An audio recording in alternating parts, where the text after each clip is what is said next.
Dinner that night was not as unfortunate as it had been the night before. Virginia was, as Frances Packer had promised, calmer and less self-consciously tragic.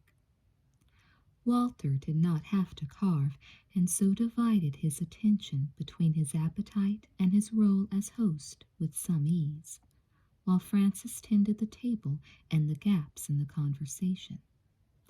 Only Anne was noticeably quiet, and seemed grateful to have the meal done with, to be able to leave the house. Virginia, who had decided to go to an early movie, went with Anne and Walter, leaving Frances and Evelyn alone with their coffee. "Another cup?" Frances asked. "Thanks. I am glad you're a coffee drinker. Walt and Anne never take the time. It is nice to have company. Now tell me, have you everything you need? Did you see the lawyer?" "Yes, I did. Everything seems to be in order. Oh, he did say I'd need a witness." "Don't worry about that," Frances said. "I can do that." "Frances," Evelyn began tentatively. "Frances, are all divorces here so simple?" "Simple? I mean, the lawyer asked me just a few questions. It didn't seem to me that I gave him enough information to make a case, and he says I don't have to see him again until the Friday before the hearing. If it's uncontested, it doesn't take but a few minutes. I know, it doesn't seem right somehow when you first realize, but the wedding ceremony isn't all that much either, is it? Anne's father used to say to me, 'Frances, don't prolong a thing just to make it seem important.' He used to claim that nothing really important took longer than 20 minutes. 20 minutes? Then Frances had known Anne's father. That's right. Conceiving, being born, we had our arguments about that. Marrying, divorcing, dying. Frances paused. It didn't take him even 20 minutes to die. But what a long time passes between events, Evelyn said quietly.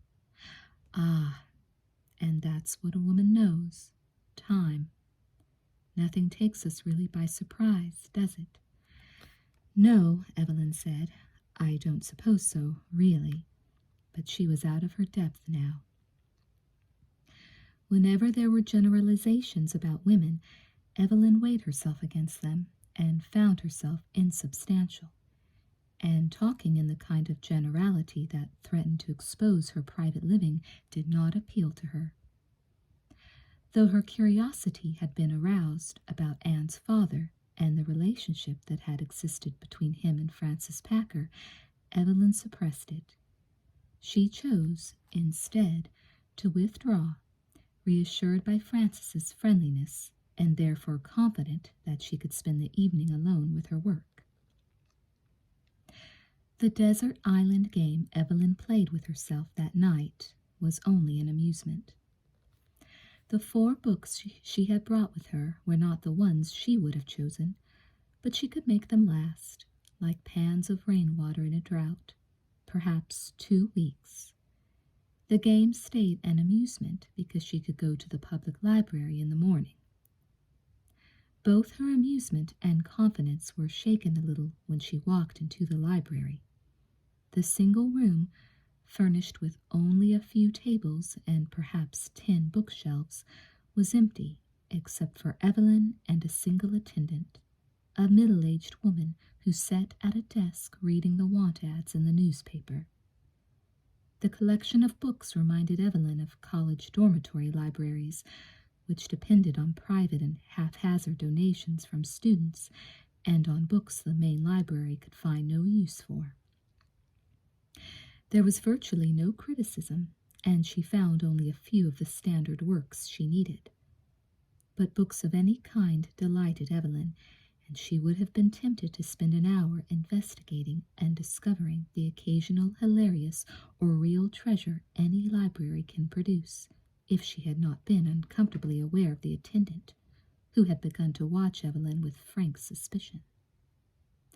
But When Evelyn walked over to the desk with the 6 books she wanted, the attendant was suddenly absorbed in the card catalogue. "Excuse me," Evelyn said. The woman ignored her.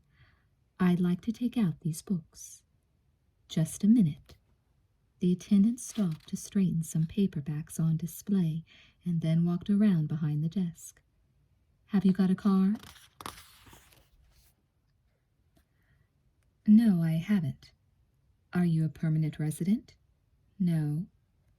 "That will be $1 for the card then, and $3 for each book you want to take out." "Excuse me?" $1 for the card, $3 for each book. You get the $3 back when you bring the book back. Evelyn looked down at the 6 books she had chosen. In order to take them home, she would have to pay $19. She did not have $19. "I don't quite understand," she said. "It's a policy with transients. We lost 40% of our books last year. We can't afford that." "No," Evelyn said. "No, I don't suppose you can." She looked into her wallet. She had a $5 bill and some change. But she needed the books, and she could have the money back. "I'll have to write a check." "We don't accept checks." "A traveler's check," Evelyn said. "We don't accept traveler's checks." Evelyn looked up from her wallet into the indifferent eyes of the woman before her. Evelyn closed her purse, turned, and walked out of the library. She did not leave the house again that day, nor did she notice with any interest or regret that Anne was not at home for dinner. On Wednesday, the day Evelyn had planned to go to the university, she did not go. Instead, she slept until almost noon and then stayed in her room, reading. The desert island was no longer a game. It was the new condition of her life. That other human beings were marooned with her made little difference. Seeing Anne at Wednesday dinner, Evelyn hardly spoke, and she did not stay with Frances and Virginia for coffee. In her room again, she did not allow herself to brood. She turned from Yeats to a journal.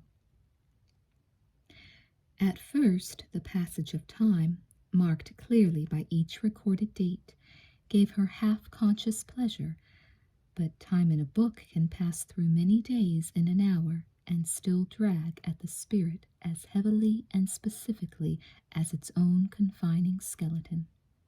There is no freedom in a journal. It is an accurate record of the prisoner. Even his greatest fantasies are only fantasies of a man trapped in time. A year had passed when Evelyn set down the book, but it was someone else's year. She had not turned on the lamp of her own evening. She closed the book, got up, and lit a cigarette. At the window, beyond the great tree, searchlights made pale crossings against the evening light. They signaled no plane. From somewhere near the center of town, a used car lot perhaps, they swung their aimless way through the empty sky. Evelyn grew conscious of a sound that had been going on for some time. Across the hall, Virginia Ritchie sat alone in her room, crying. Nothing of real importance takes more than 20 minutes.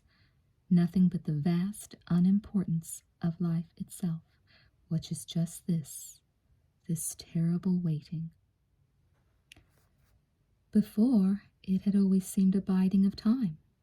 Her waiting to marry George, then waiting for the war to be over, then waiting for the child that did not come. Now she was no longer biding, but killing time for the single ceremony, the little death of all her waiting. Evelyn turned toward the sound, dryly, almost viciously, whispering, "Don't weep, don't weep, it's already over." But the weeping continued. Evelyn could not go back to her reading, and she would not cross the hall to speak to Virginia. There was nothing she could say. Frantic, she left her room and went downstairs to read in the living room, but Frances was there. "Cup of tea?" "Frances, have you got any whiskey?" "I do. Let's both have a drink." Frances went to the kitchen and returned with a tray. She put it down on a coffee table in front of Evelyn, a bottle of bourbon, an ice bucket, 2 glasses, and a bottle of soda. It wouldn't do you any harm to have several, Frances said. It's the weather. I've never known it to be so muggy. Nobody can sleep. I could have offered you scotch as well, but I got up at 3:30 this morning and finished it off with Anne. She was in a terrible mood, but 3 drinks later we both went to bed and to sleep happy. It's just what you need. You're a dear, Frances. I'll replenish the supply tomorrow. And if you want to read, you just go ahead and read. I've got my own magazine. I don't really want to. I've read myself out, I think. You've been working too hard, Frances said. Have I? I don't really know what else to do with myself. Evelyn took a quick mouthful of almost straight whiskey. You're just like Anne. When she decides to work, she locks herself up in that terrible attic room of hers, and not even Walter can budge her until she's so exhausted she's made herself sick. What does she work at? She's a cartoonist, a very good one. You've probably seen some of her cartoons. She sells to all the magazines. You must ask her to show you some. I'd like to see them. I'm worried about Anne, Frances said. Are you? Why? I don't know what to do for her. The trouble is, I don't know what Anne wants out of life. She's not 19 any longer. She's 25. Most girls her age are married and having children. Anne's such an attractive girl. She could have had 6 husbands by now, but she doesn't seem to want even one. She must have seen a lot in Reno to discourage her. Well, I don't know. Frances took a long drink. I used to worry about that too. But we all see a lot of dying, and it doesn't seem to keep us from living. Reno's no worse than any place else, really. If you want to find mistakes, you don't have to come here. Walter and Anne have heard a lot and seen a lot, but it doesn't have to hurt them, does it, to know something about the world? I've always argued that way about books, Evelyn said, but it never occurred to me to argue that way about life. Somehow I don't worry so much about being wrong for Walter. He's my own, and anyway, he's a steady sort of boy. If the world didn't shake him up a little now and then, he'd be dull. He's like me. Evelyn smiled a protest, but Frances went on. Anne's not mine. I've taken care of her since she was 10, but I'm not her mother. I've never really tried to be. Is her own mother living? I suppose so, somewhere, but not for Anne. And her father's dead. When he was alive, I didn't have to worry about Anne. When he was alive, I didn't worry about anything. But she hasn't anyone but me now. And who am I? Frances. Not really a mother, not really a friend, just a pair of hands and a familiar face. Do you think Anne's unhappy? I don't know. I really don't know. Frances poured herself a drink and offered the bottle to Evelyn. I think she ought to be unhappy, but then I don't understand her. I'm not very bright, and she is. You're a regular wise woman, Frances, Evelyn said. No, I'm not. I'm a very narrow, silly woman, really. Even things I used to know I begin to forget. It makes me wonder if I ever really knew them. Things Anne's father taught me. He used to say to me, Frances, you collect conventions and cliches like old family china. Just pack them away now. Put them in the attic. If you leave them around here, they'll just get broken. And you know, while I lived with him, I never missed them. But now, when the house feels lonely, empty of him, like a public place, I catch myself bringing them out again. Walter doesn't mind them so much, but Anne barks her shins on them every time. She's like her father. She can't live in a clutter. But I forget how I lived without it all those years. I did live very happily, but now I seem to need something in my house to keep me company. Memories, the old notions of my grandmother, incense in the bathroom. I haven't any taste. I'm sentimental. Wall plaques, souvenirs. I like a great big plate with his picture in the middle of it. Happiness, it would say at the top, and at the bottom, Reno, 1943 to 1953. And I'd like widow's weeds and a wedding ring. While a man's alive, it doesn't really matter to have anything but him. When he's gone, that's the time you want all the little things. And I do forget about him.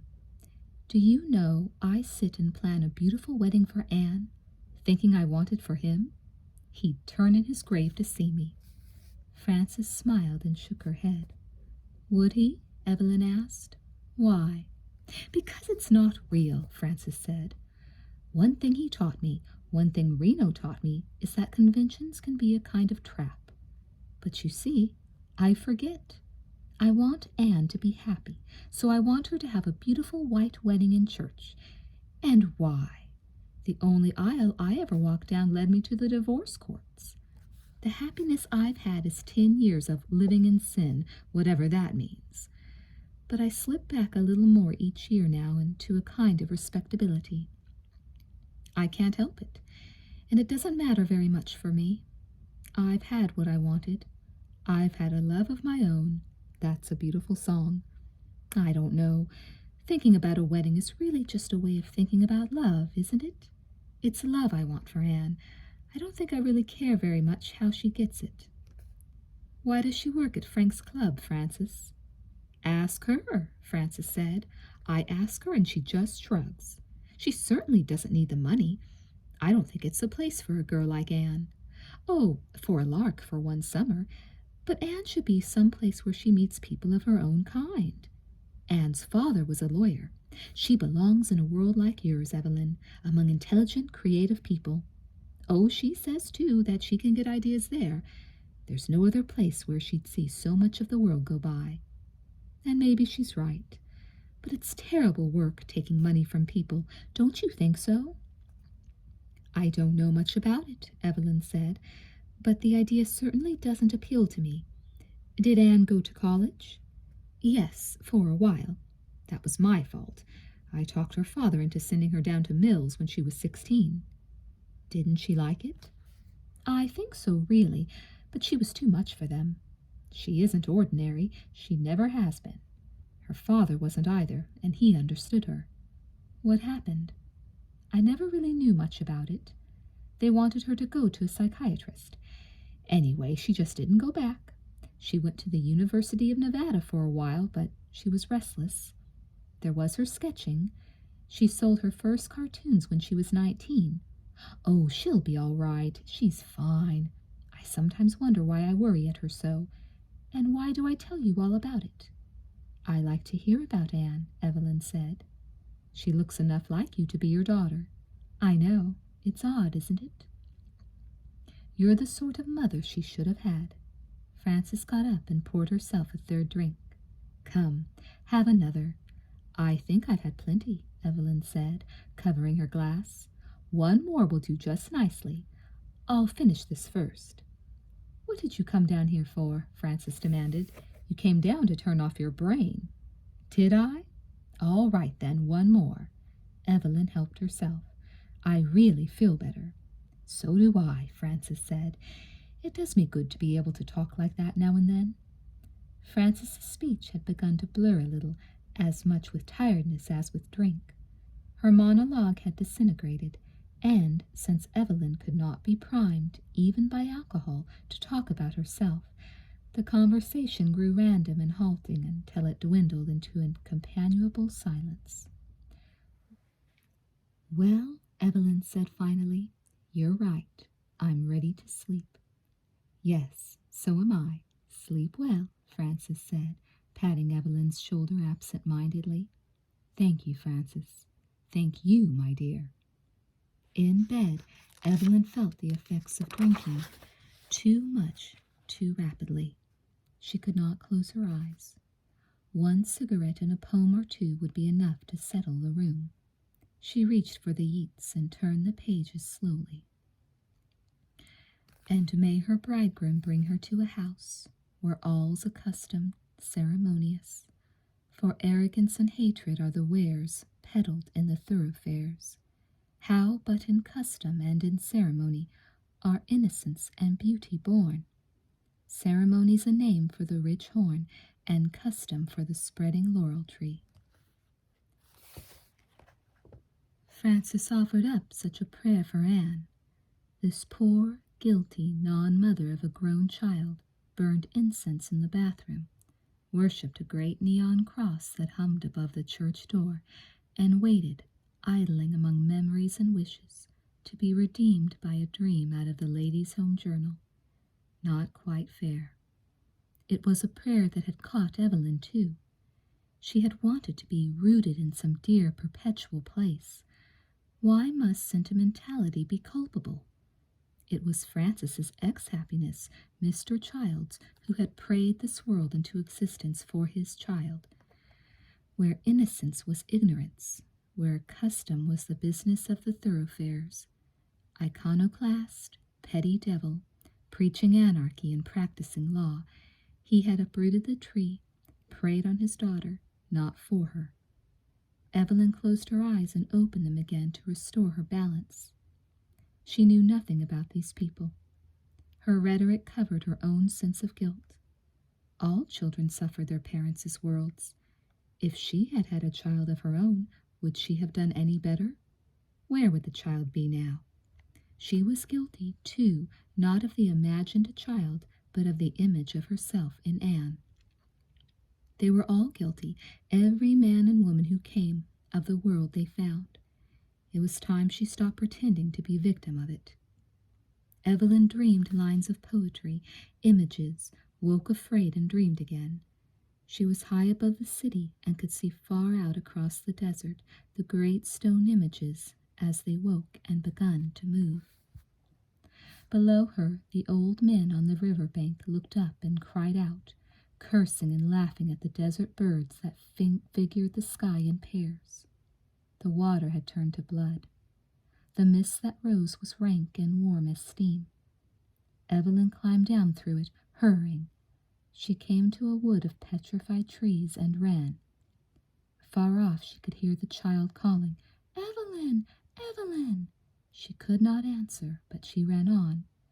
"Evelyn?" She made one terrible effort to whisper, "Yes," and woke. "Evelyn?" "Yes," Evelyn sat up. "Come in." She watched the doorknob turn slowly and carefully. Then Anne was in the room, smiling for Evelyn, but at the cup of coffee and glass of orange juice she carried. Still half caught in her dream, Evelyn could not quite take in what she saw, the quiet, familiar room, the quiet, unfamiliar Anne. She wore a dress the color of old pewter, which was the gray of her eyes. Evelyn had not seen her in anything but trousers and a long-sleeved shirt.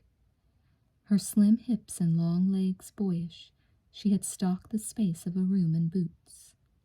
Now, delicate stepping and unconfined, she seemed made in the image not of Evelyn's nightmare, but of Frances's daydream. "How very different you look," Evelyn said. "I suppose I do," Anne said, "dressed in my own clothes. I hope you don't mind waking up." "Not at all," Evelyn said. "What time is it?" "After 10. It's cooler today. I have to go up to Virginia City, and I wondered if you'd like to come along." "Virginia City? It's not very far, an hour's drive."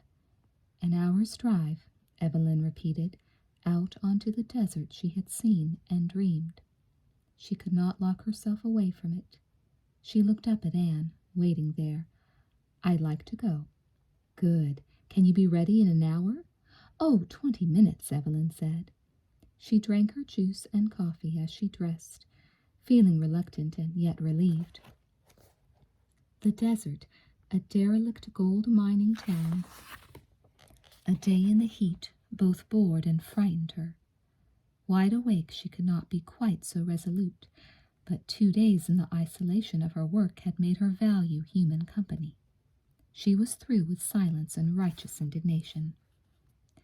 "Now you're to have some breakfast," Frances said, as Evelyn came down the stairs. "If you're going with Anne, you'll never get any lunch. She took me with her last week and didn't feed me a single thing until I absolutely demanded tea at 4 o'clock. We'd have a 4-course breakfast, Anne protested. Coffee, juice, a piece of toast, and coffee. That's Anne's idea of a 4-course breakfast. I'll just scramble you an egg, Frances said, disappearing into the kitchen. Evelyn watched her, wondering how much Frances had to do with Anne's invitation. If Frances had suggested it, was she thinking of Anne or of Evelyn? Probably both of them. Frances was, by nature, an organizer. She wanted to believe that happiness could be arranged. Well, perhaps it could. Are you going to be late for anything? Evelyn asked, turning to Anne. Oh, no, Anne said. It's just an errand. Well, I won't need lunch if you don't have any. But they had lunch 3 hours later in the Bucket of Blood saloon in Virginia City.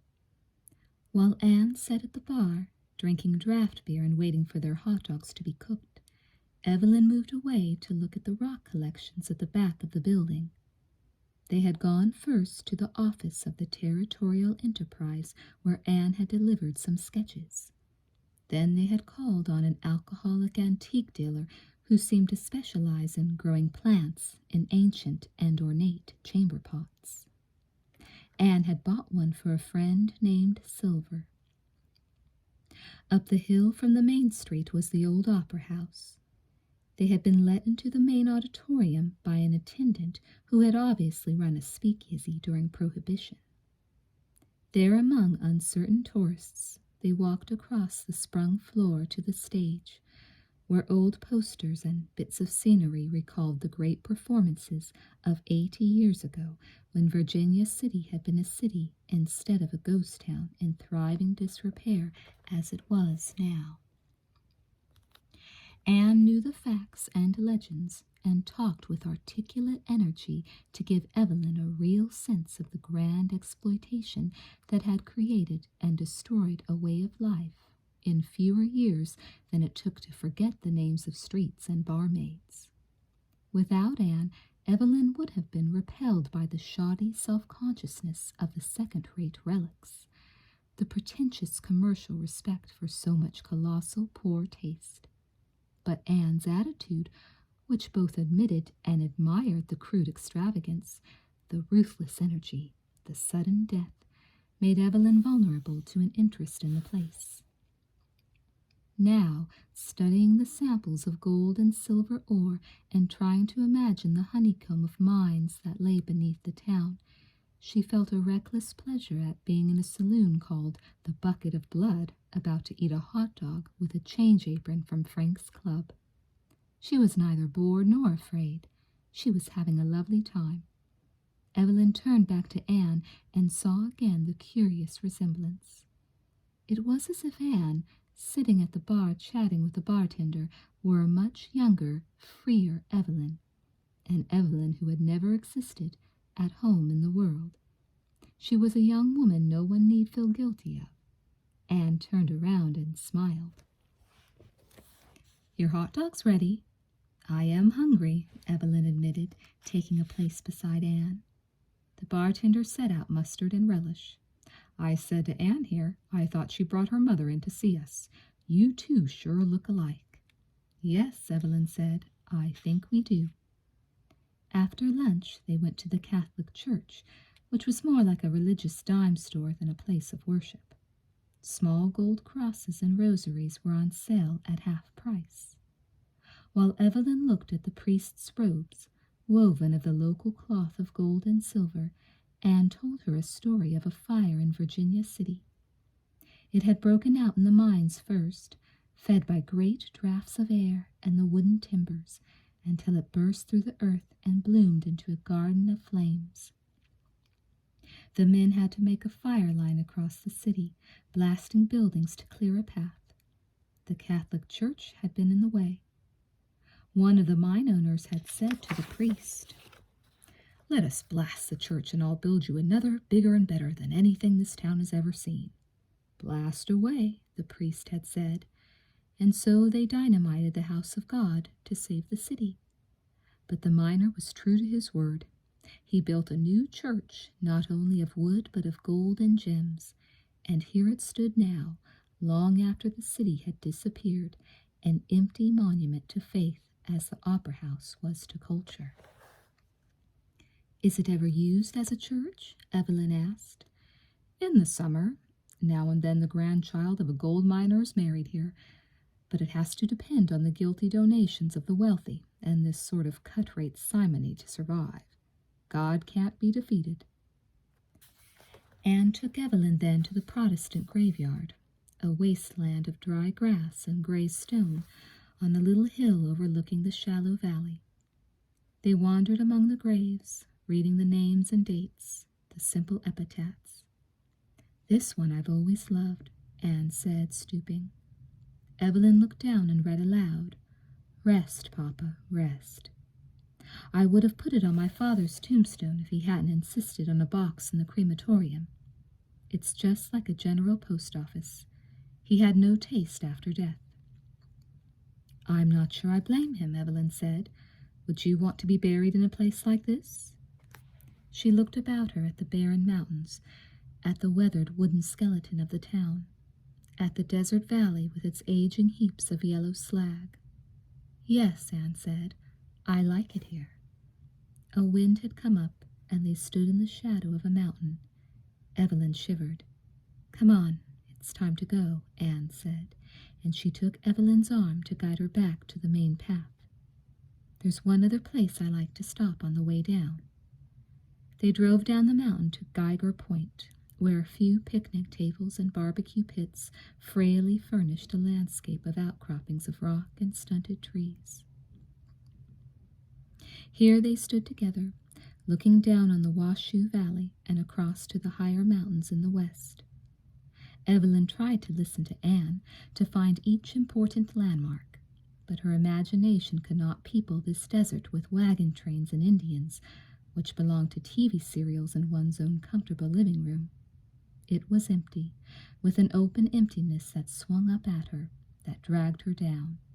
She seemed to be falling with the drifts and falls of buzzards, toward, then away from, the giant feathers of steam that rose from the hidden hot springs far below. "Evelyn, are you all right?" Anne's arm was around her shoulder. "I'm a little dizzy. Sit down here." Evelyn sat down on a rock step and covered her eyes, struggling against a need to cry or be sick or sleep. She felt Anne's hand on her shoulder move to the back of her neck, a strong, careful hand against her skin. Gradually she lost her consciousness of the earth spinning. It was still. "Well," Evelyn said, straightening up, "how I welcome the convention of time and space. Have you been dizzy before?" "Mm-hmm. It must be altitude." Evelyn turned to Anne and smiled in apology. "I don't awfully like heights, or the adolescent depths of eyes, child, grown child. That will do." "You're the second one this week I've almost lost," Anne said, turning away. "I'm going to have to carry smelling salts." Anne closed herself so quickly that Evelyn could have been uncertain of what she had seen, but she had taught too many students not to recognize the unguarded look and the silence. In her office, she would have known just how to behave. She would have assigned an extra essay on Dawn and turned the longing into scholarship. Now, without a role to play, she was uncertain. She did not want to turn Anne away. "What did you major in at college, Anne?" Anne glanced back at Evelyn, her eyes amused. "I never got around to deciding. When I was at Mills, I thought about history or philosophy." "But you left Mills." "Yes. I made an indecent proposal to the special assistant to the dean and was expelled." The directness of the explanation shocked Evelyn into laughter. "It was funny," Anne said, "really terribly funny. You see, I was only 16, and I didn't know anything at all about your world. I was... Is naive the word, I wonder?" "My world?" "You know, the decent, respectable, academic world, the grove of grapefruit and lemon. The lady was apparently interested in the state of my soul or the nature of my problem, whatever the phrase is. She took me for a moonlight ride, parked, and then sat, waiting. I was terribly embarrassed. It didn't occur to me that she was waiting for me to talk. I sat, too. Then finally I thought, oh, what the hell, and kissed her. It shocks you, too, doesn't it? Why did you do it? Evelyn asked. I thought that's what she was waiting for. You see, around here, if somebody takes you for a moonlight ride, it isn't to discuss the state of your soul. Even if it's the assistant to the dean? Well, I'd never been to college before. I'd never known an assistant to the dean. And by the time I did go to the University of Nevada, I was a good deal more worldly. I haven't kissed an assistant to the dean since. I can't quite believe that. That I haven't kissed... Sorry, my pronoun reference is poor. What don't you believe? What kind of a world did you grow up in, Anne? This one, and it doesn't teach you much about the customs of natives in other parts of the country. But I've learned. Here I am, discussing the nature of my problem. I am not disoriented or confused. It will never seem really natural, but... In your mind, Evelyn said slowly, hanging on to the conversation with growing uncertainty, cliffs are not places for discussion. Why not? Anne said, turning to Evelyn with an easy grin. I really loved your world. It taught me a lot. I'm just more at home here. Feeling better? Yes, Evelyn said. Not exactly at home, but better. Shall we go? Evelyn walked to the car, her mind retracing as precisely as her steps did the path that had led her to the conversation just completed. But she could not discover how she had got there by going back. She only recognized that she had been at the edge of a cliff and had retreated. As they drove back to Reno, Anne began to tell Evelyn stories of Frank's Club, which made her laugh, and they arrived back at the house, gay and relaxed from the day's outing. Walter was not at home for dinner. Virginia had asked to stay in her room. Only Frances sat down at the table with them. Like a latecomer to a cocktail party, she tried to hide her sobriety, but Evelyn and Anne could not quite catch her up into their own mood. Funny stories were replaced by half-serious discussion, which finally gave way to explanations. What's the news of Janet's baby? Frances asked. Didn't I tell you? The last operation's on Monday. Who's Janet? Evelyn asked. Anne explained Janet to Evelyn. So she drives 90 miles over the desert and 90 miles back every night. When does she sleep? When the baby does, I guess, and on her day off. Well, she'll be going down to San Francisco then, Frances said. I don't think so. Ken's going to take the baby. Why? Frances asked. She's afraid of losing her job. Anyway, she can't afford to take time off. Well, Frances said, it's hard, isn't it? But just think how lucky they are that surgery can do what it can. Just a few years ago, there wouldn't have been any hope at all. When I look at Janet, Anne said, I wonder how lucky she is. You don't know what it is to have a child and want it to live, Frances said. No, I suppose I don't. I've left my cigarettes upstairs, Evelyn said, excusing herself quickly. Frances was wrong. Anne might not know what it was to have a child and want it to live, but she must know what it was to want a child. Any woman knew that, and there was a generalization about womanhood that even Evelyn could share. She had wanted a child just as this young Janet wanted her child to live. Like Janet, she had been willing to sacrifice anything in the world for it, and she had sacrificed, before she was through, a good deal of the world she had known. At first it had been only the humiliation of doctors, for herself and for George. One appointment after another, one specialist after another, each result hopelessly successful. By clinical definition, she and her husband were unquestionably female and male, fertile and potent. But there had been no child. After each alone had offered up his secret sex to the laboratories, had admitted to specialists his private, unscientific fears, Together they submitted themselves to experiment, making love by the book, by the calendar, by the temperature chart. The cheapest and crudest pornography could not have been more destructive to the spirit of love, but the fact was accomplished. Evelyn conceived a child. When she lost it at 3 months, they did not try again. They talked once or twice of adopting children, but it was only talk. Neither any longer had confidence enough in himself or in the other to feel capable of children. And, as Evelyn realized what had happened to them, she felt a terrible guilt for the desire she had had. It was a sin to want so badly anything you could not have. That was an oversimplification, of course. And it wasn't just the one thing, the wanting children. It was much more complicated than that. But it would have been easier, so much easier, if they could have left themselves to an old-fashioned childless fate. There might have been, even after the hope was gone, some tenderness left. The final horror had not been the losing of the child, a simple clinical failure. It often happens that way, the doctor had said. You'll see, there'll be nothing to the next one. He'd had a new pill, she remembered, and ordered the prescription by phone for her. When it arrived, she paid for it, opened the bottle, and flushed the pills down the toilet. The doctor was exactly right. There would be nothing to the next one.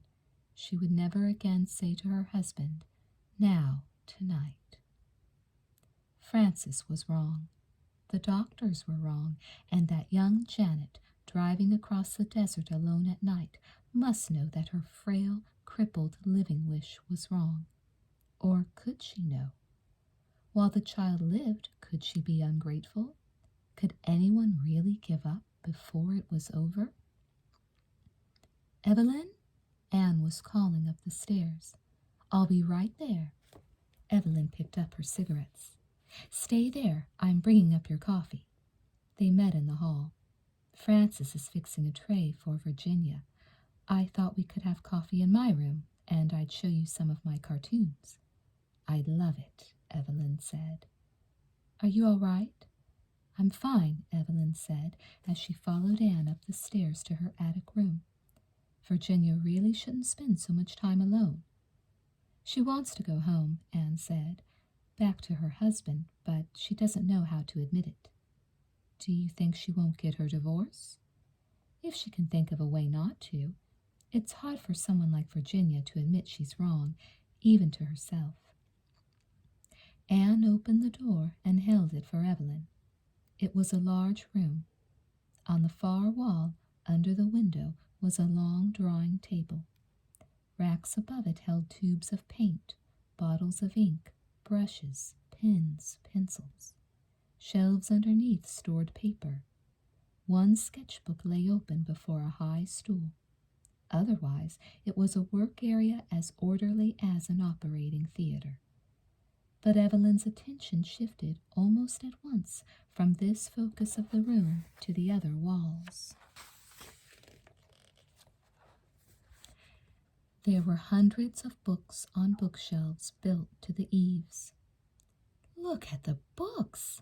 I've been living on 4 books for days with a library right above my head." "Come up and get anything you want any time," Anne said. She walked over to the drawing table and sat back against the high stool. Evelyn walked over to her. "And this is where you work?" "When I work." "Who are the children?" Evelyn asked, looking down at 5 small photographs scotch-taped to the wall.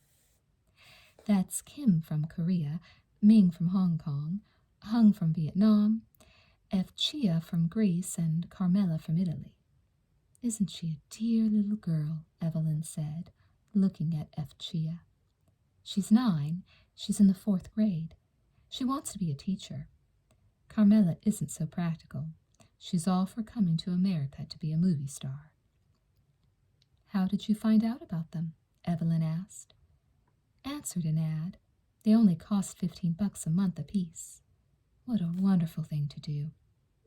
"It's the easiest and cheapest way to have children I know," Anne said. They're so little nuisance. A letter and a check a month is all they need. So these are instead of children of your own? I suppose so, Anne said. With all the surplus children in the world, they're being dumped in India and China the way we dump wheat. I figure motherhood should become a specialized profession like medicine or law for people really suited to it.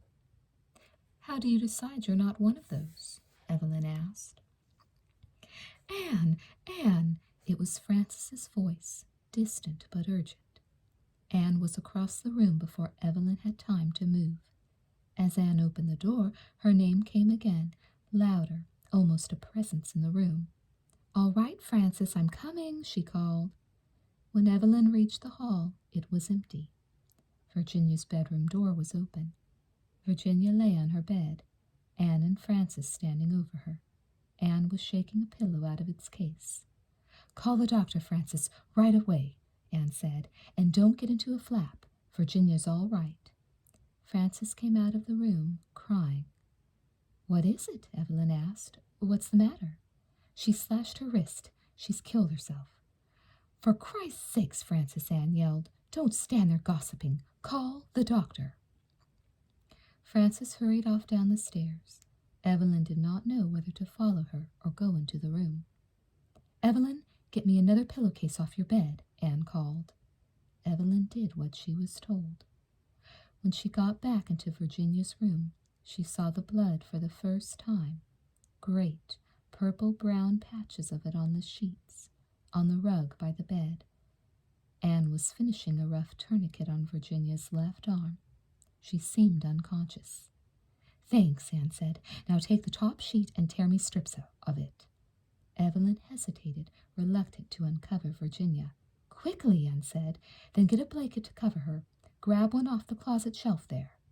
By the time the doctor arrived, Anne had stopped the bleeding and was sitting quietly by the bed, adjusting the tourniquets. Evelyn stood just inside the door, ready to do anything she was told. Frances stayed in the hall, talking unhappily to herself. Well, this is a pretty amateur job, the doctor said, after he had uncovered both wrists. If a job's worth doing, it's worth doing well. You don't want to be a simple butcher. All the same, he said, turning to Anne, it's a good thing you found her.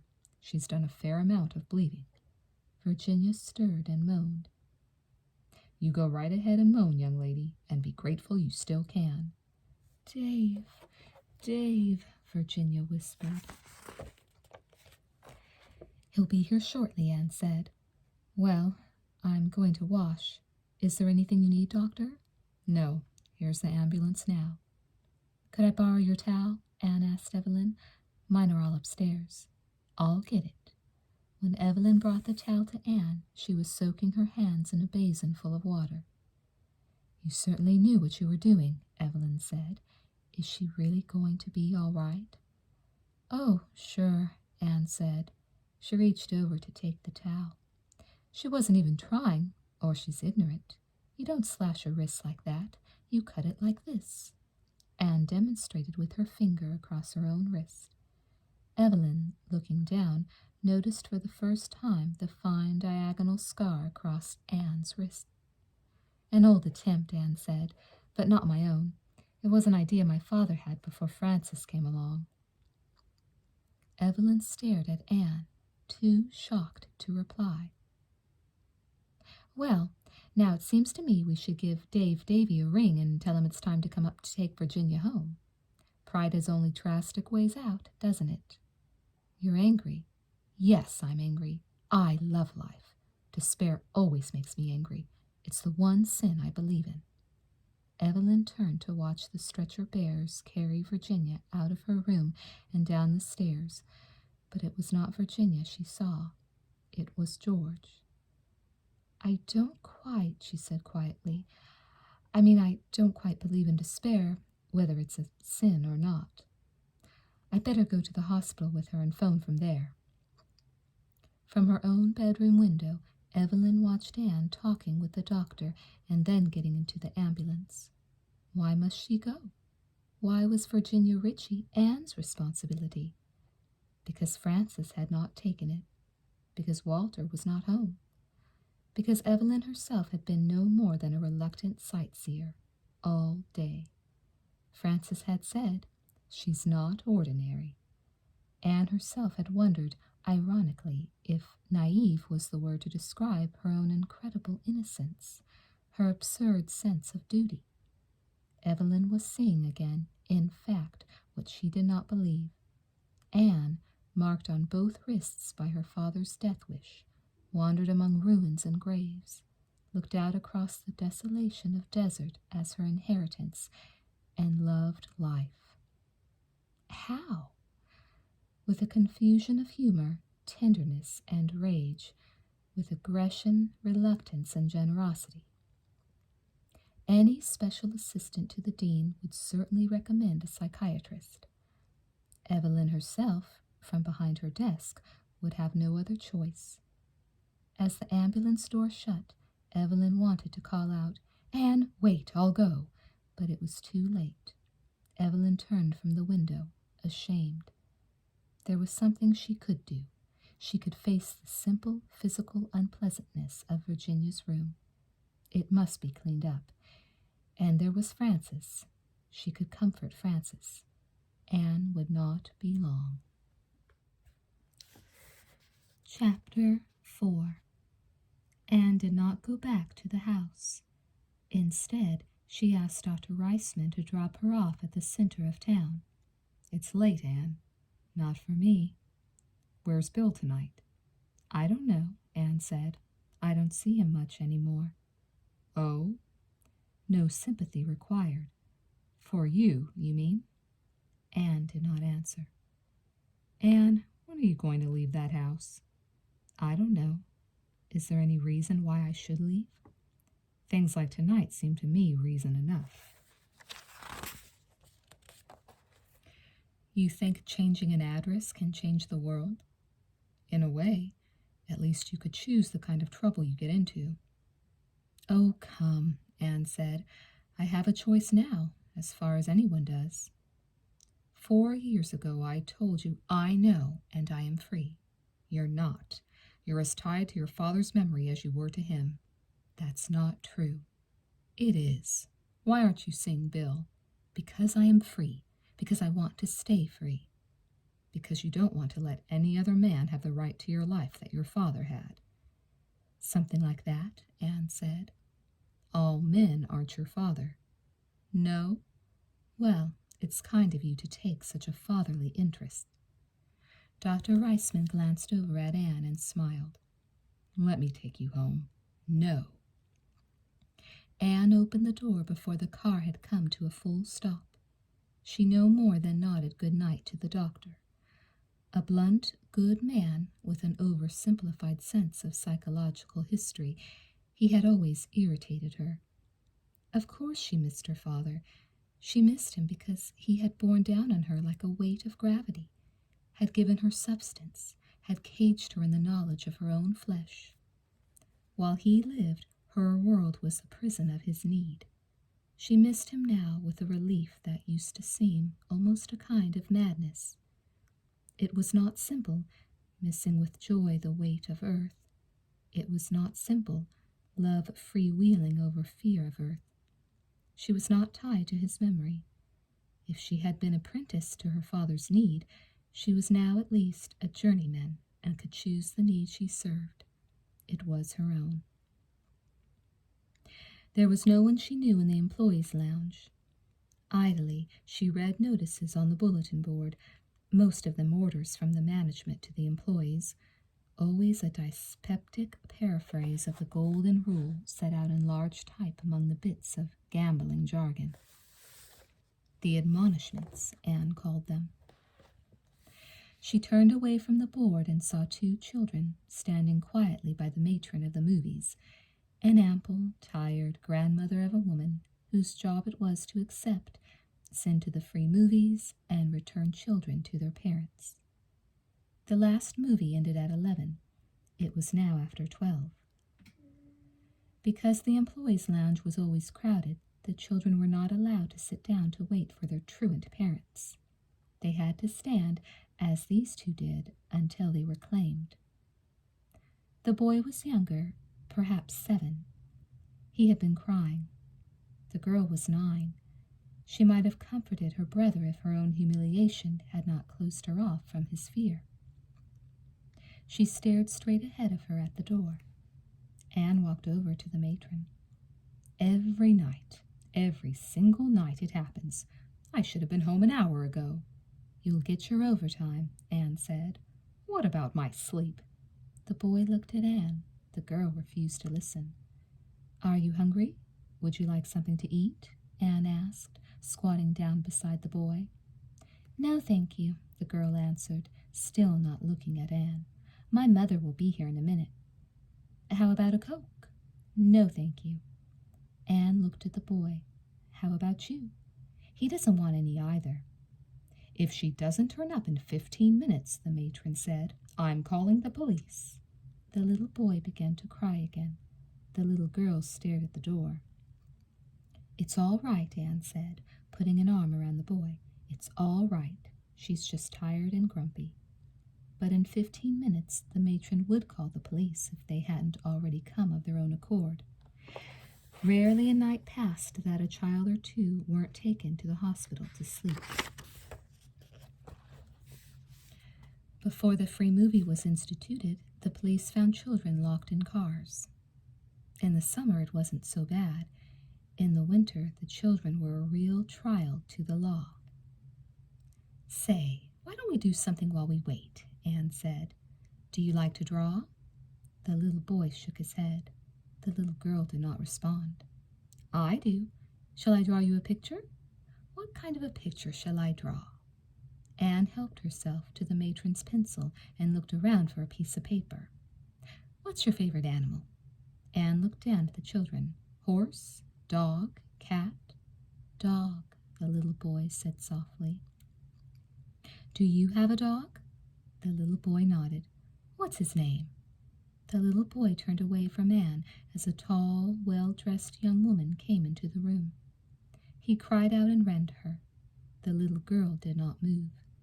She stood, staring in front of her, forcing her mother to walk the full length of the suddenly silent, hostile room.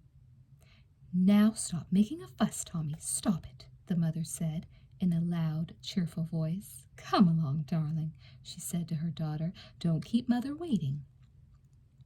Anne could not watch the child. She turned away, rage rising in her throat like nausea. Why save Virginia Ritchie's life?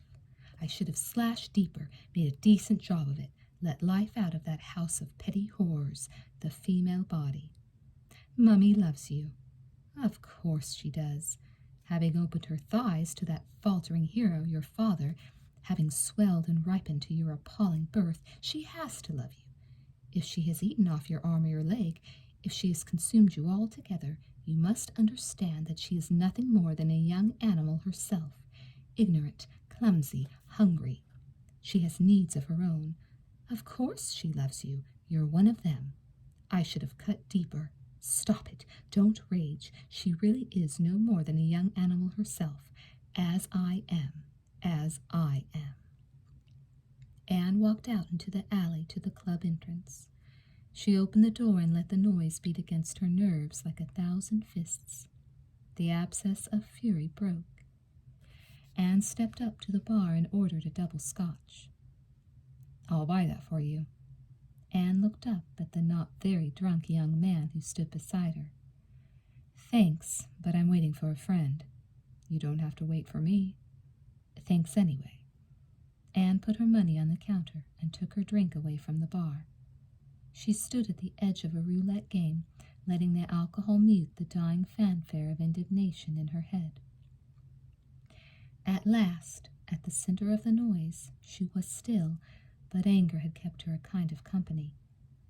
As she forced it away, grief could too easily sound the silence of her heart unless she could find human company. Bill would not be here. A year ago they had arranged the same night off. He might be at home, but to go to him in need was to incur a debt she could not repay. Silver? It was 2 hours before the end of the shift. And anyway, Joe was home. Home. Frances might have gone to bed. Evelyn might still be awake. At 1 o'clock, Evelyn welcomed the conventions of time and space, 15 years in the Sierras. One does not play games with ladies from California. No, no. What were you doing today, then?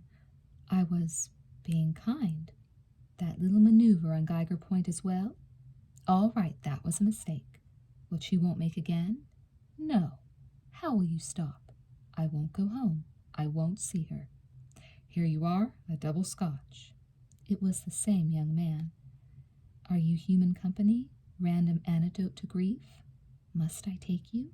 A habit of will forced Anne to response. Thanks. She stood beside him, watching the roulette wheel spin. If it lands in black, I'll say no. If it lands in black, I'll go home. The wheel slowed.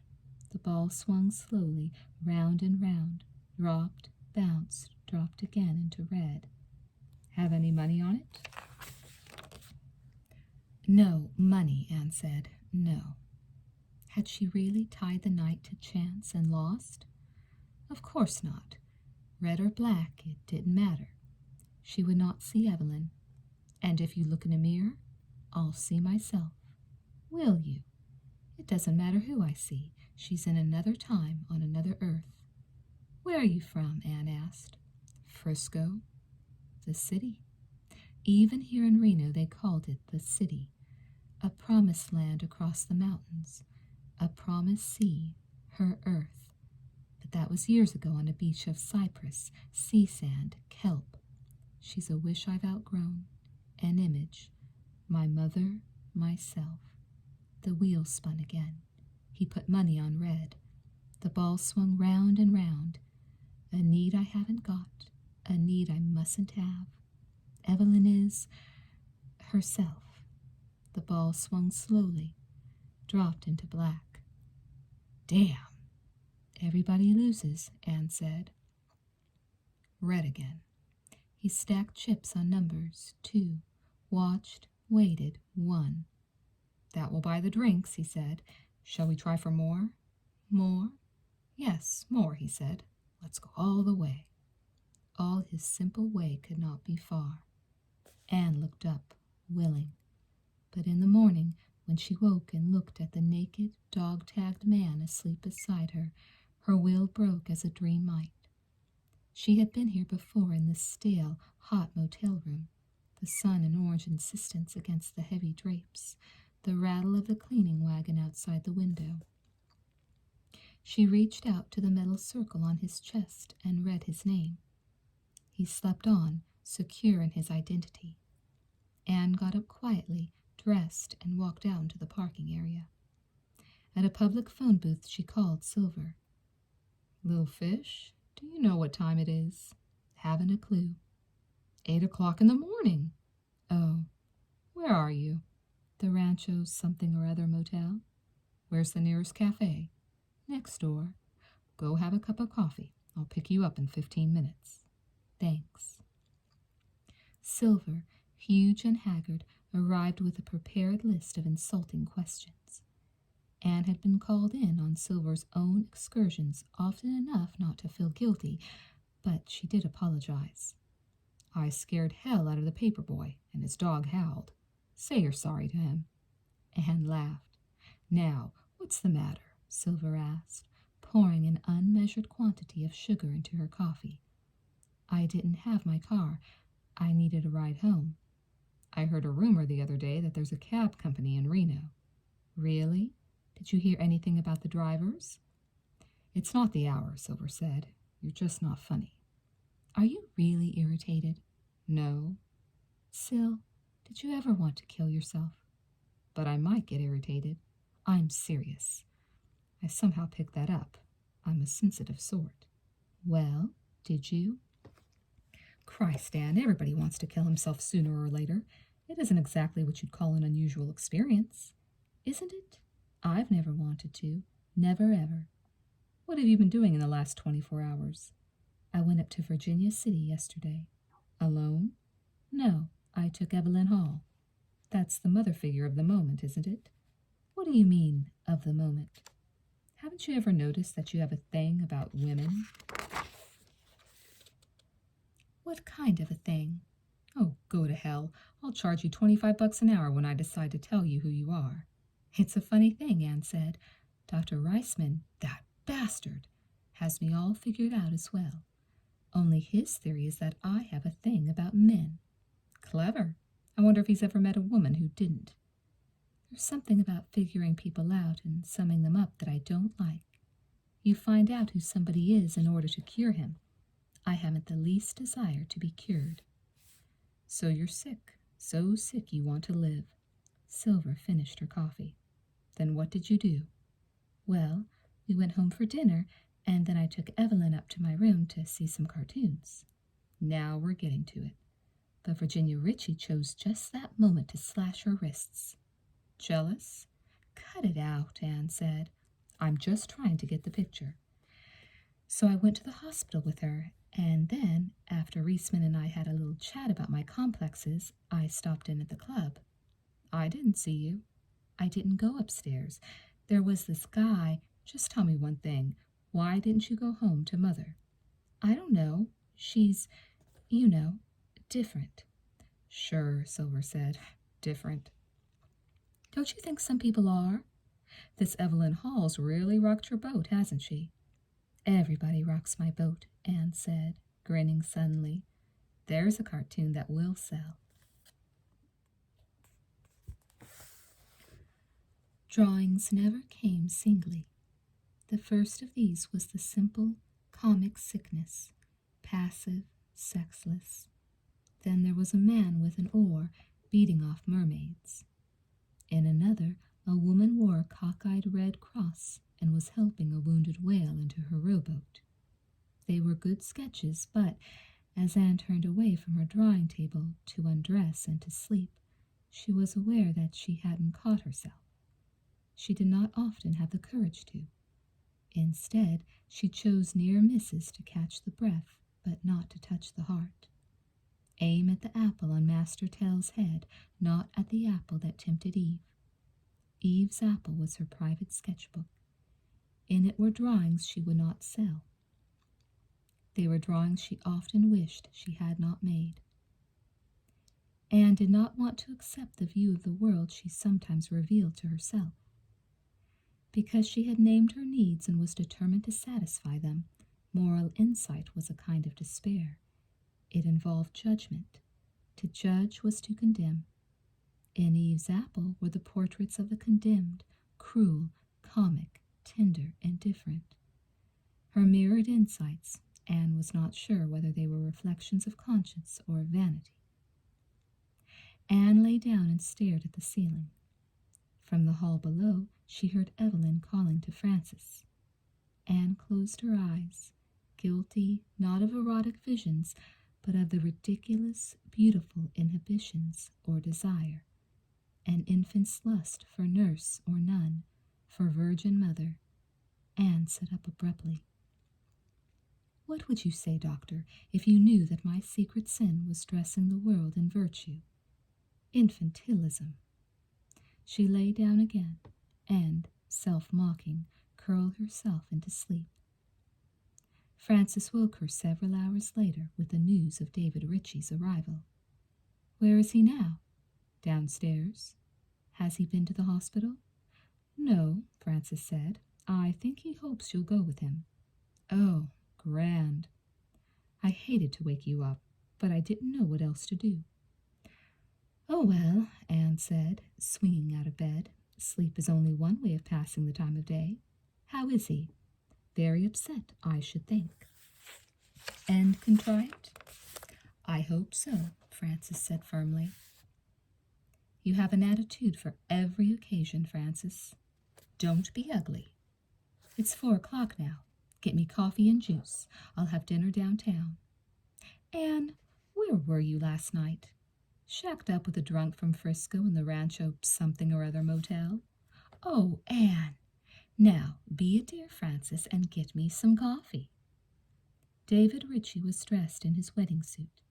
Anne did not know why she was sure of it, except that he looked such a used groom, a service button in place of his white carnation, guilt instead of fear trapped in his doubtful eyes. He was still a new husband 5 years after the fact. "I wanted to talk to you," he said, holding the car door open for Anne. "Sure," Anne said. As she watched him walk around the car, she wished she had offered to let him drive. "Do you want to go somewhere for a drink?" "Coffee?" "Sure." "Could you tell me exactly what happened?" As Anne reported the details she knew, careful to keep her own interpretation of the events to herself, she wondered how useful exactly what had happened could be to anyone. She remembered her own repeated questions of Francis. What had her father said the night before? Exactly what had he said? How did he look in the morning? Where did he say he was going? Now, again, when the man phoned, exactly what did he say? Had he seen the accident himself? When did the doctor arrive? Anne had asked the same questions over and over again, had taken the answers away with her and worked over them, trying to reconstruct the death until it was as accurate and vivid as if she had been there herself. Even if she had been there, would seeing it have made her understand any better than she did now? "How much blood do you think she lost?" "I don't know. As I told you, they gave her a transfusion at the hospital." "Could you guess?" "I really couldn't." "A pint?" "Look," Anne said, "can you estimate pints from a wet diaper?" "I'm sorry." "The thing is," Anne went on more patiently, "that she's right there to ask about it. Here's a coffee shop. Do you still want to stop?" "If you wouldn't mind." Anne waited behind the wheel as he hurried around the car to open the door for her. His careful manners must have been taught him by his mother and not his father. He was subservient rather than protective. Every gesture was an apology for his manhood. "Do you want to hear my theories?" Anne asked, after they had ordered coffee. He nodded. "I don't think Virginia had the slightest intention of killing herself. I think she had come to the conclusion that she didn't want a divorce and didn't know how to admit it. She wants me back? That would be my guess. Did she tell you about us?" "Not a thing. She said she couldn't ever, well, be my wife again. She wouldn't even see me, and she said the kids mustn't see me." He stared at the coffee. "I don't really blame her." "Because you got drunk and went to bed with one of the girls in the office?" "Then she did tell you." "Oh, Dave, come on. You're not really that contrite." "What if she died?" he demanded. "She had no intention of dying." "How do you know?" Anne paused. "I don't really." She was tired and vaguely ashamed of herself. If she was going to play God, the least she could do was to be good at it. And she was very bad at it with people like David Ritchie, with all the tourists. Just as she was certain of melodrama, she caught the faint, peppery odor of something quite other. Conscience? She didn't know. "Will she see me?" "She asked for you," Anne said. "Do you think she'll give me another chance?" "Try her." David Ritchie looked straight at Anne and swallowed, obviously moved. "I will," he said. Anne would not have been surprised if, at that moment, the room had been filled with organ music. She imagined that David walked out of the restaurant in time to his own private wedding march. They drove to the hospital in silence. "I want to thank you, Anne, for everything." Her father used to say, "Thanked for the sugar, or a fur coat, or a kindness," his voice an exaggerated haughtiness. "I'll never mention it again," Anne said. "Good luck, Dave." She watched him walk up the hospital steps, not every man so much as any man, carrying his little guilt like an offering to the shrine of his wife's righteous indignation. It was after 6. Anne would have no time for a meal before work. She'd get a sandwich in her long break.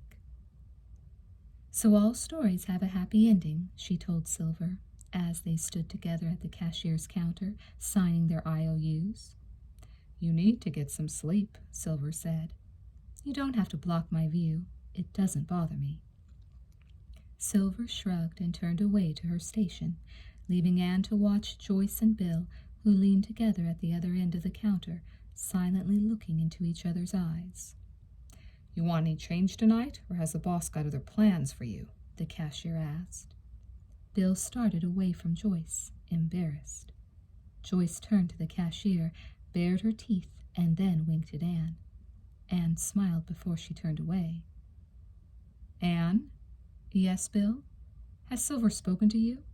Anne looked up at him, questioning. "About the wedding?" he continued. "Yes. They want us to witness together." "I know."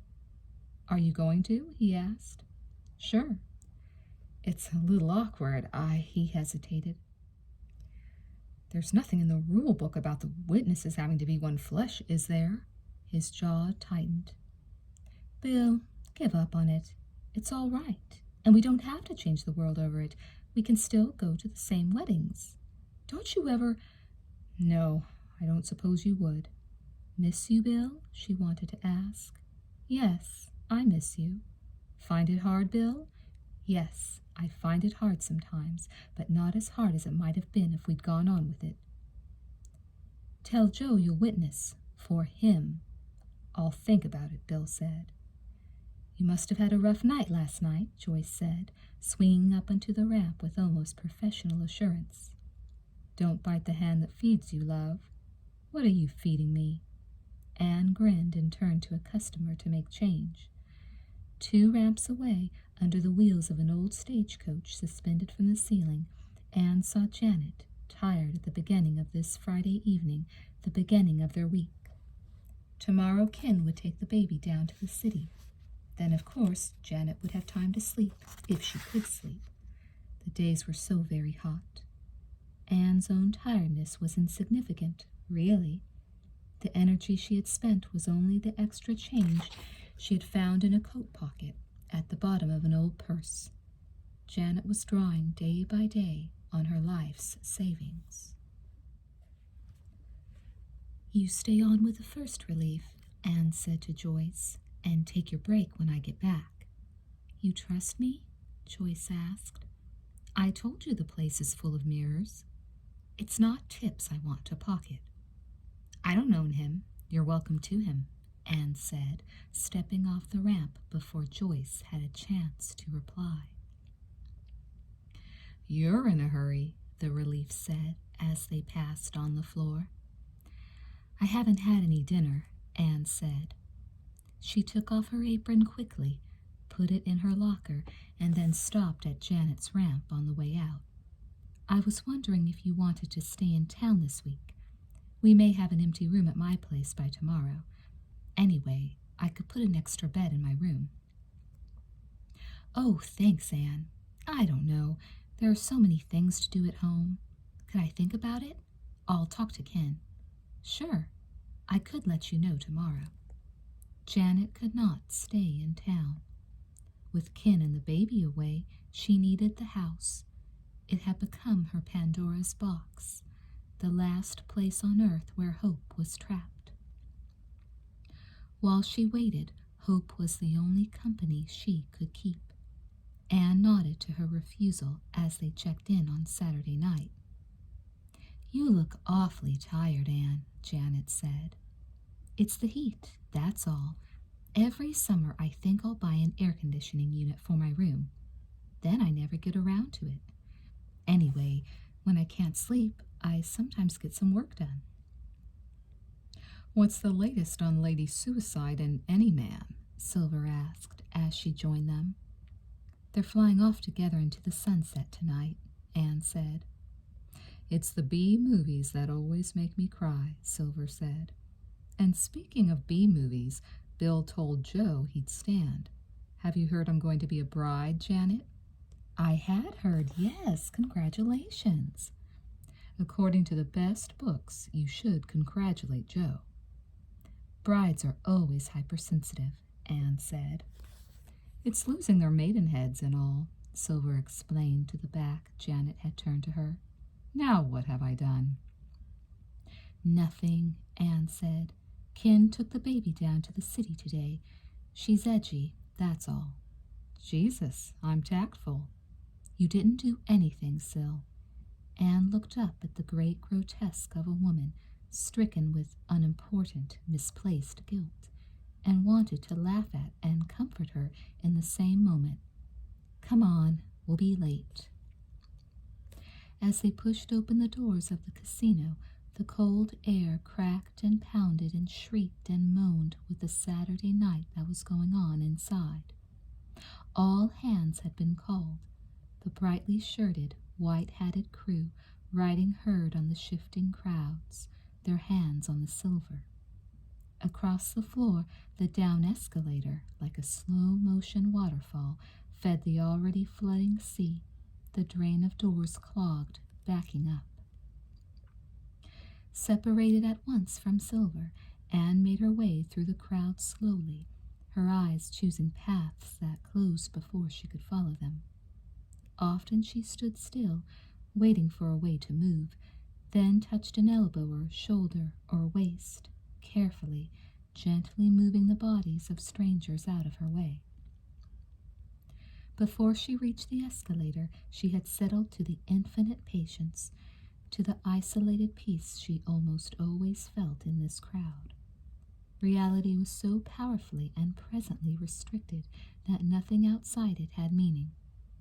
The plane that was taking off at that moment for San Francisco was no more than the conventional end of a magazine novella. Evelyn and Frances, sitting together over coffee, were passengers on a train Anne had not taken. Even Janet, somewhere ahead of her, and Silver somewhere behind her, were lost in an archaic image of time and space. "Christ," Joyce said as they met on the ramp. "Silver wasn't kidding about Saturday night. It's hell." Anne had time only to nod. Hands reached up on all sides for change, for jackpot payoffs. In less than an hour she was at the cashier's desk, buying more silver, and it seemed to her that she had sold most of it again before she was able to reach her ramp. Raised above the floor, it was like a small island of safety, but the currents of the crowd pulled her away from it again and again. She could hardly hear the shouting of a customer against the pounding, erratically belching machines, the spilling silver, and the magnified, disembodied voices of her friends competing for the attention of the board. "I was beginning to think you'd never make it," Joyce said. "So was I," Anne answered as they crossed at the center of the ramp, back to back so that their aprons would not foul. "Where in hell's the key man? I've got 8 jackpot payoffs waiting, 2 machines out of order." "Here he is now," Anne said. "I'll witness this end." "Mexican coins in the quarter machines downstairs. Keep an eye out," the key man said. "Which eye?" Joyce growled good-naturedly. "Is he kidding?" "More or less," Anne said, checking the coin escalators and the quarter machines while she made change. "Anyway, we're all right now." "Will you look at that?" Joyce said, nodding to the end of the ramp. A girl, dressed in white and burdened with orchids, chewed gum to the rhythm of her dime machine. 3 machines away, her buttonholed groom idly spent his spare change. Anne went down to the $5 bill he waved. "Buddy, you've got the wrong idea," the man next to him shouted. Another dug him in the ribs and made an obscene gesture. People nearby made faces of laughter, stared, nudged, pointed, began to press closer. The young groom continued to play his machine. "Why doesn't somebody tell him?" the man next to him yelled. Shouts burst free of the already terrible noise, single catcalls, high notes of laughter. The young groom began to eye the crowd, watching for a way to get out. Someone thumped him on the back. A drunken grandmother rumpled his hair. When he shrugged her off, she grabbed at his carnation. He turned suddenly into the crowd, trying to shove through, but no one made way. His bride, separated from him now by a dozen people, chewed her gum and played her machine. Anne leaned over and shouted into her face, "Get him out of here before they tear him to pieces!" The bride in the white dress looked behind her, then back at Anne, and shrugged. The groom was moving away now with a mob escort of crude advisers and well-wishers. He smiled, got angry, smiled again. Only once he looked anxiously over his shoulder, but he could no longer see his bride. "What a wedding night, eh?" Joyce shouted. "The bride's got a jackpot." Anne reached for the microphone and read off the number of the lucky machine, her quiet voice sounding accurate and colossal across the room. Sunday morning, battered out of bed by the brutal sun and church bells, Anne sat at her drawing table, making exhausted sketches of the detached man and the self-contained woman. Evelyn knocked and came in with juice and coffee. "It's awfully hot up here, Anne." "I don't notice it much." "You go ahead and work. I just want a book or two." Anne nodded and turned back to her table. "Oh, before you settle again, Francis and Walter were talking about having an early picnic supper." "Could you tell Francis I have to be out for supper tonight?" "All right." Evelyn took the books she wanted and quickly left the room. Anne turned with the closing door, about to speak. Instead, she put her head down on her arms, but it was too hot for even private melodrama. She could not cry. She could only sweat. Suffering was a winter luxury. Now all she did was balance her tiredness between work and work, the silent satire of her room and the crashing sentimentality of the casino. It was too hot. She was too tired for love. Willfully cut off not only from Evelyn, but from everyone in the house, Anne tried to take rest also in her less voluntary isolation from her friends at the club. Bill, giving more time to Joyce, gave less attention to his angry sorrow. And, as Anne felt relieved of his need, she was also relieved of her own desire for Bill. Silver's growing preoccupation with plans for the wedding left Anne a little more wistful, but she was grateful, too, to be less often the direct object of Silver's strong, crude verbs. On both Monday and Tuesday evenings, no one interrupted Anne's rhythm of work. The hands that signaled, touched her sleeve, asked for nothing more than the change in her apron. Provider for and witness to the world, she stood on her ramp, surrounded by guns, reflected in mirrors, alone. Even Janet, working nearby under the weightless bulk of the hanging stagecoach, was too preoccupied with worry to share it. When on Tuesday night Janet's relief was late, Anne only signaled from a distance to let Janet know she could go home. Anne would wait. When the relief did arrive, it was 4:45. All Anne's friends had gone. The few change aprons and key men on the graveyard shift were strangers to her. So were the tactful janitors who cleaned around late customers, a gay, drunken party of locals, scattered traveling salesmen, and a couple of old women spending their pensions. Just as Anne stepped up to the cashier's desk to check out her apron, a great trolley arrived, already loaded with sacks of change. The two cashiers turned away from Anne to the more important business of the night's cash clearance. Anne stood, patiently counting out the stray coins from her change dispenser. 13 dimes, no, 14, no, 12. She counted again and tried to stack the coins. They toppled over. Anne's hand shook as she restacked. The nickels fell over. She stopped to rest, her elbows against the high counter, her head down. She tried again. Her hand shook violently. Her eyes focused through tears. She did not know how long she had been standing there, how long she had been crying. Odd to be crying. "All right, come on, let's have it," the cashier said impatiently. Anne kept her head bowed while the cashier took the count. "You're out $50. I can't be, Anne said, trying to focus on the rolls of change, trying to count. "Well, you are. Where's your paper?" Paper? Anne repeated, fumbling at the pocket in her apron, which was behind the change dispenser. That's it. Here we are. She handed the cashier $50 in paper money. Sorry. "Are you going to make it home, kid?" Sure. "Don't forget your locker key." No. Anne found herself outside. The heat had fallen down over her like a sack. She struggled to breathe, to see, and found her way to the employee's entrance as if it were at the other end of a maze. Her card, when she punched it, read 4:45. She was still crying as she climbed the stairs to her attic room, as she took off her clothes and lay down to sleep. Tired. She was just tired.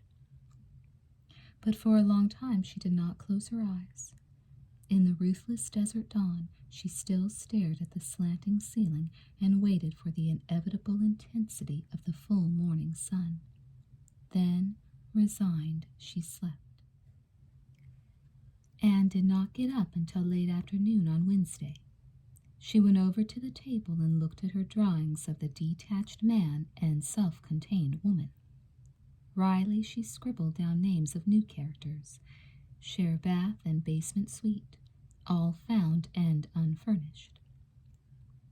Among these couples of forlorn comics, she would find a few for sale. But she hadn't time or energy to begin sketches now. She herself was only semi-detached and felt personal about everything. Even her body was so vulnerable that it was compromised by the heavy frontier pants she had to pull on. In her stiff announcing boots, in her tight-sleeved, tight-necked, loud shirt, she threatened herself in the long mirror. But it was Wednesday. Tomorrow was her night off. Then she could rest, dressed in her own clothes. "Anne, you look dreadful." "Thank you, Frances." "I'm serious. Do you feel all right?" "Yes, I feel fine." "Well, I'm glad you're home tonight for dinner. All this running around, not taking time to eat." Frances was interrupted by Walter and Evelyn, who came into the dining room, carrying their glasses of sherry. "So I said sold." Walter turned to Anne, put an arm around her waist, and almost lifted her from the floor. "Girl childs, today I am a man. What's all this? I've bought a car."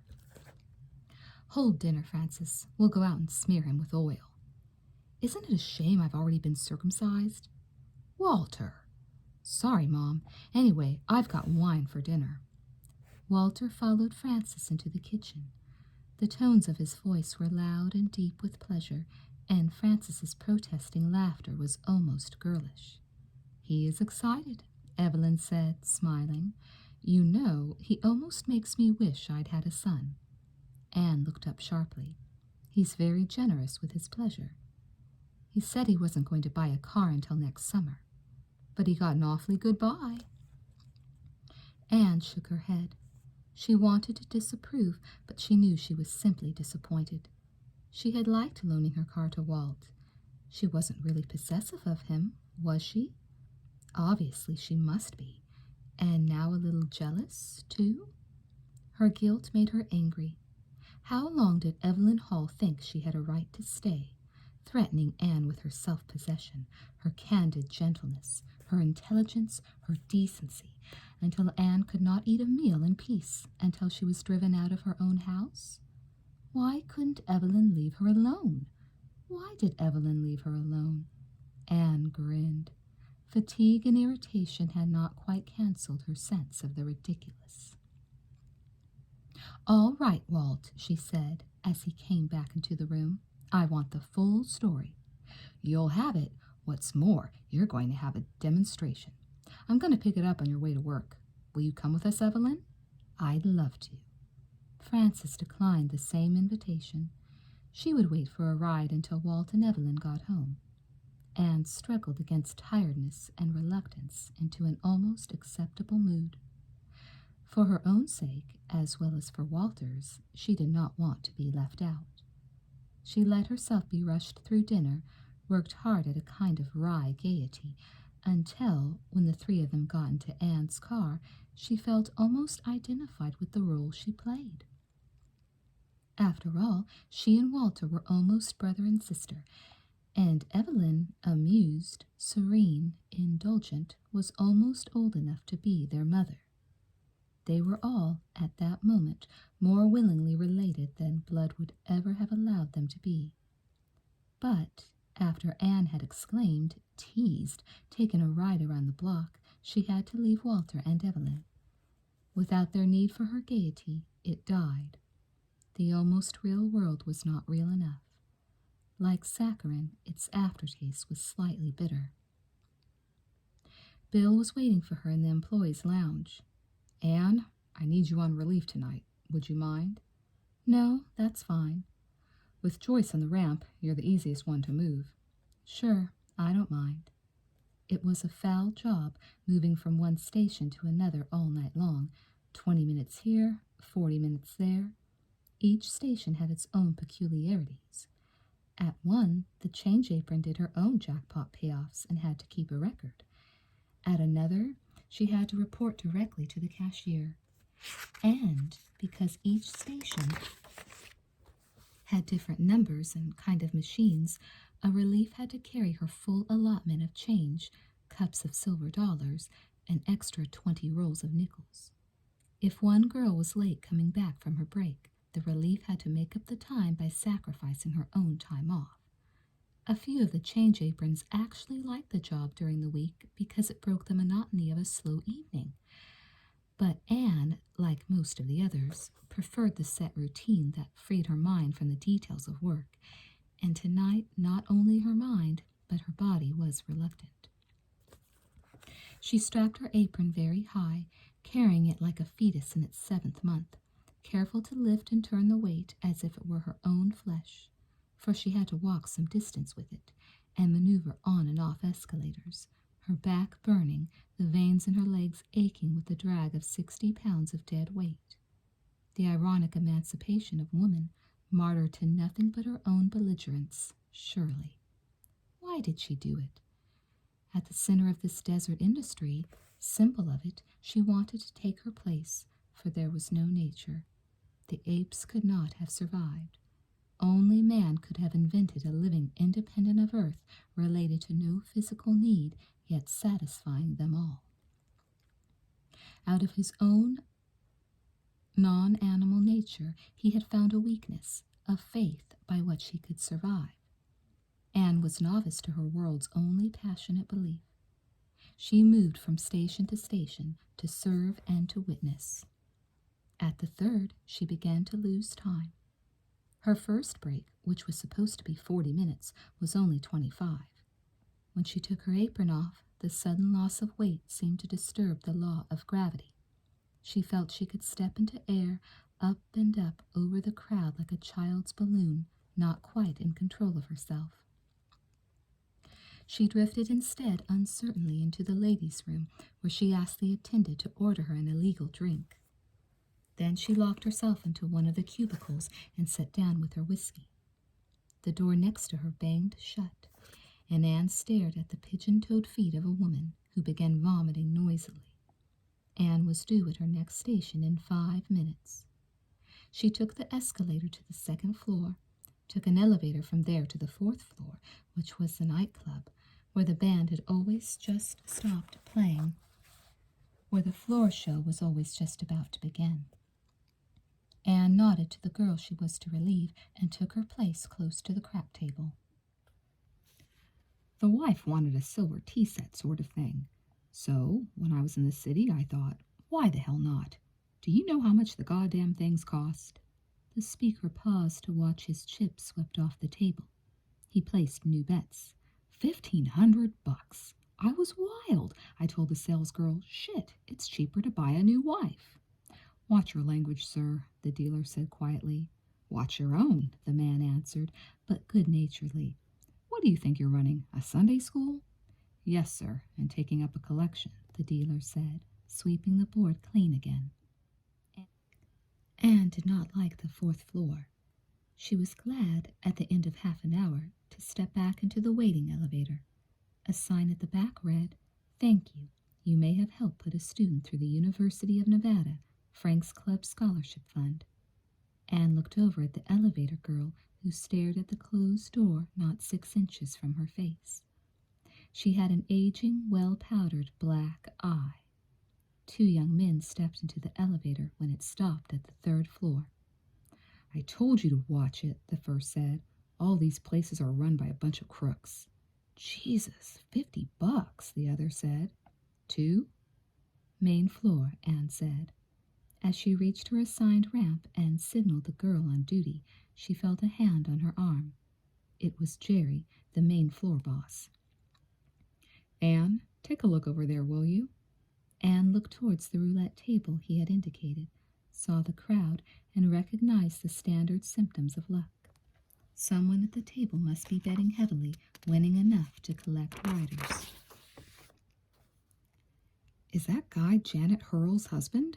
The drunk in the white shirt?" Anne, who had met Ken Hurl only a couple of times, could not be sure at this distance. She remembered him a tall, crude-boned man, sweating quietly in a suit, a conservative academic farmer. "I'm not sure, Jerry. I hardly think so." "Will you take a good look?" "Sure." He had obviously lost a jacket and tie somewhere, and one patch of hair was still glued in place by the lacquer and comb of another forgotten mood. His face and neck were blotched with color, as if he had been slapped several times by a vicious but inaccurate hand. Anne stood near him, still uncertain. "Ken?" "Here's a sweetheart," he cried as he saw her and obviously recognized her. "You're just who I need." He reached out and put an arm around her shoulder. "Will you tell this phony cowboy he can't close me out of the game? Tell him I'm a relative. Tell him I'm a dependent. Tell him I'm a next of kin." The dealer's eyes questioned Anne while the crowd encouraged her to defend the gambler. "I'm not closing you out of the game, sir," the dealer said coolly. "You're welcome to bet as long as you observe the limits." "What the hell do you care? You're making money off me." "I'm sorry, it's a rule of the house." Okay, just don't spin that little wheel yet. Hang on to your ball." With his free hand, he sprinkled chips across the board. He reached back to the stack before him and picked up $20 chips, which he dropped on number 6. "That's the lucky number, sweetheart. Watch." He leaned heavily on Anne as the wheels spun, as the ball spun, slowly, more slowly, then dropped into number 6. "There you are," he cried. 700 smackaroos, and that bastard wanted to keep me out of the game. "Now, why don't you take it off and cash it in?" Anne asked. "Are you kidding? I'm just even. I'm here to make money." Another customer handed him a drink. "Thanks, friend. Gotta send spies. They cut me off at the bar. Just as soon as I break the bank, I'm complaining to the management." "Ken, listen. You watch. Didn't you see that last one? Old number 6? It'll pay again. It'll pay until midnight." The luck riders listened and patterned their next bets after his. "It's my lucky day." He drained his glass and set it aside. "I'll go and get Janet," Anne said. "No, you won't, not yet. You see," he said, dropping his voice to a loud whisper, "she doesn't like this place. She doesn't like it at all, so I'm going to surprise her. I'm going to win a lot of money, then I'm going to take it right up to the big man himself, and I'm going to say, 'Here you are, you bastard. Now give me back my wife.'" He smiled happily at Anne and did not notice his bets being swept off the board. But it's a surprise. Anne caught sight of Jerry standing at the edge of the crowd. She mouthed, "Go get Janet," at him, and he turned away quickly. "Oops, the cowboy's after my money again. But it can't last, ladies and gentlemen. Just have a little faith and follow me. This is my lucky day."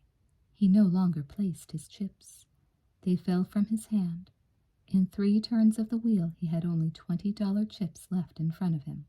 "Now comes the payoff. With this stack of chips, ladies and gentlemen, I intend to quit fooling around." He put all his chips on number 6.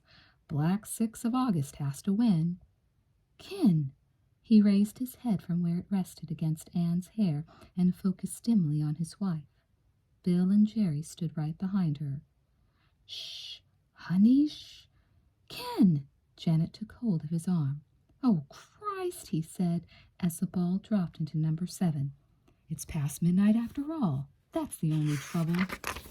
Ladies and gentlemen, like the sign says, if you play long enough, you'll lose." "Ken." He seemed to see Janet now for the first time. He looked down at her, bewildered. "What about Kenny, darling?" "He's all right, honey," he said softly. "He's dead." Anne turned to Bill and Jerry. "Help her get him out of here.